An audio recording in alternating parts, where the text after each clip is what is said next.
That is Matthias Knutzen, who challenged God with reason. In 17th century Europe almost everyone spoke the language of faith. Church bells ruled the sound of the day. Priests ruled the language of truth. Kings said they ruled by the grace of God. To doubt God was dangerous. To deny God openly was almost unthinkable. In this world one man wrote something that almost nobody dared to write. His name was Matthias Knutzen. Today most people have never heard his name. But in the history of ideas he stands at a sharp turning point. He is one of the first people in Europe who openly called himself an atheist in his own writings. He signed his own name. He did not hide. This is his story, and this is his philosophy. Section 1: The world around him. Matthias Knutzen was born in 1646 in Oldensort in the north of present-day Germany. Europe had just come out of the 30 Years' War. Religion and politics were tightly mixed. Kings claimed to fight for the true faith. Ordinary people suffered and died. Religion was everywhere. Church bells marked the rhythm of life. Sermons shaped the rhythm of thought. To doubt God was to doubt law, morality, and power at the same time. Knutzen grew up as the son of an organist. He studied theology in Königsberg and Copenhagen. He worked as a village schoolteacher and assistant preacher. He knew the Bible. He knew church doctrine. He knew the system from the inside. And slowly he turned against it. Section 2: The secret pamphlets. Around 1674 in the university town of Jena something unusual began to circulate. Short handwritten pamphlets. No printing press. No official approval. They were copied by hand. Passed from student to student. Read in secret. Discussed in whispers. They were written by Matthias Knutzen. We know 3 texts by name. One is called Conscience in Latin Conscientia.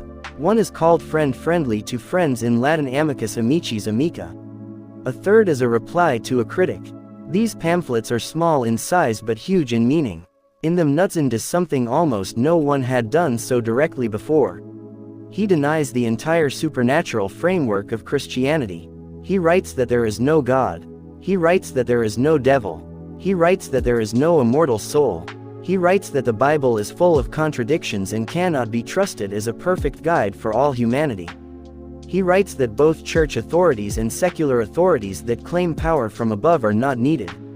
In one famous Latin sentence he says, "We deny God, we despise magistrates from above. We reject the churches together with all priests." For his time this is like intellectual dynamite. He is not adjusting a detail. He is cutting at the root. Section 3: What he denies. Let us make his denial very clear. First, he denies the existence of God.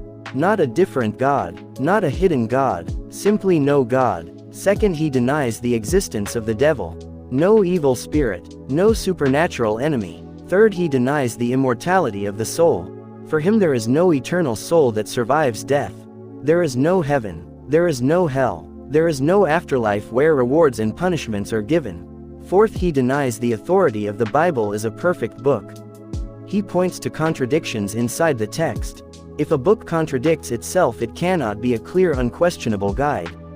Fifth, he denies the necessity of church power and state power that claim divine backing. He says that authorities from above are superfluous. They are not needed as sacred powers.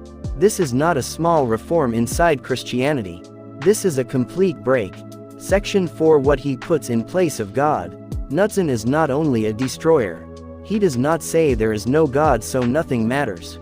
He builds a positive foundation for life without God. For him the center is conscience, reason, and human community. Conscience is the inner sense of right and wrong that grows from experience, empathy, and life with others. It is not a voice from heaven. It is a voice shaped by human life. Reason is our ability to think, to compare, to see patterns, to notice contradictions, and to ask simple questions. Does this make sense? Is this fair? Is this true? He believes that every person has these tools. Not only priests, not only scholars, everyone. Because of this he argues that we do not need a supernatural law to tell us what is right. We can see with our own eyes when someone is harmed. We can feel in our own bodies what pain is. We can understand how trust, cooperation, and honesty make life better for everyone. From this he draws a radical conclusion. If conscience and reason are enough to guide human behavior, then church authorities and state authorities that claim divine right are not necessary as holy powers.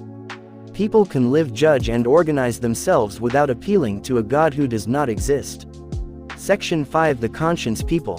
One of the most interesting parts of his writings is his talk about a group he calls the Conscience People. In German Gewissener, in Latin Conscientiani, he describes them as a community spread across Europe. He names cities like Hamburg, Jena, Paris, Amsterdam, and Rome. He claims there are many of them. Modern scholars think this number is probably exaggerated.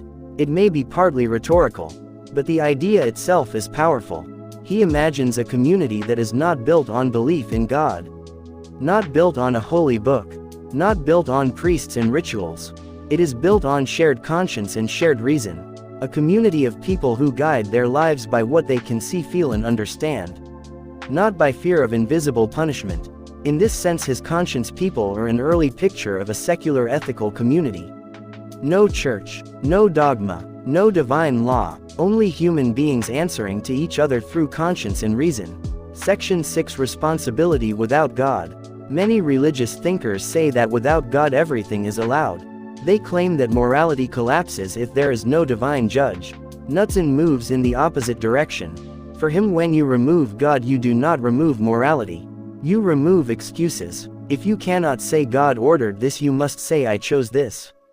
If you hurt someone, you cannot hide behind it was God's will. You must face your own action. For Knutzen, this is not the end of ethics.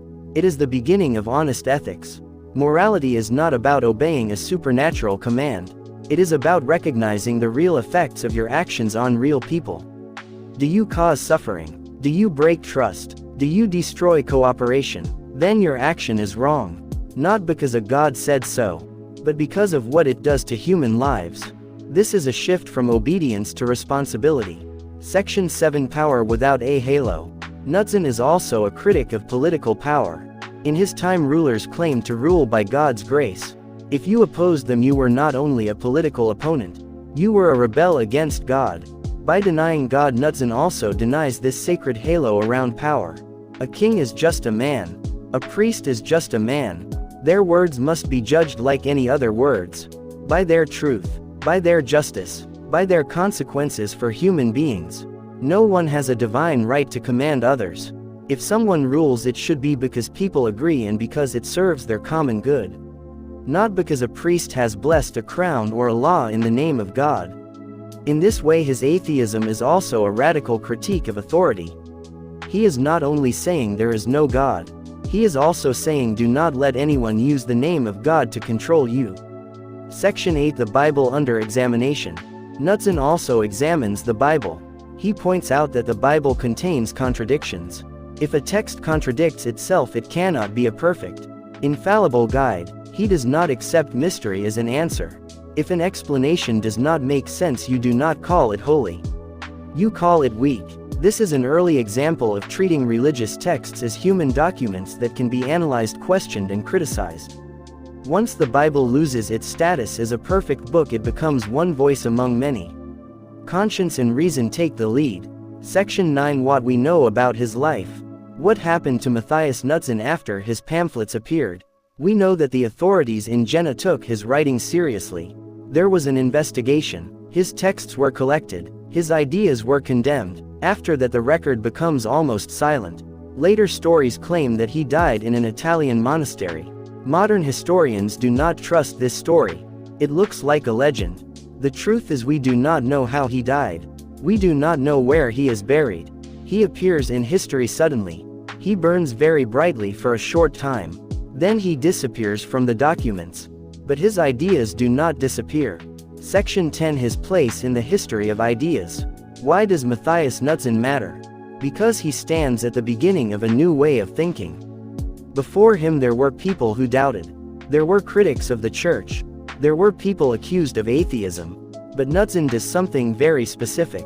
He openly denies God. He denies the devil. He denies the immortal soul. He denies the authority of the Bible as a perfect book. He denies the necessity of church and state power from above. And then he builds a positive moral framework on conscience and reason. He does this in short, clear text signed with his own name. This combination of open atheism plus constructive ethics based on conscience and reason makes him a key early figure in the history of secular thought. Later philosophers will develop similar ideas. That morality does not need God. That law does not need divine right. That human beings can guide themselves by reason, conscience, and dialogue.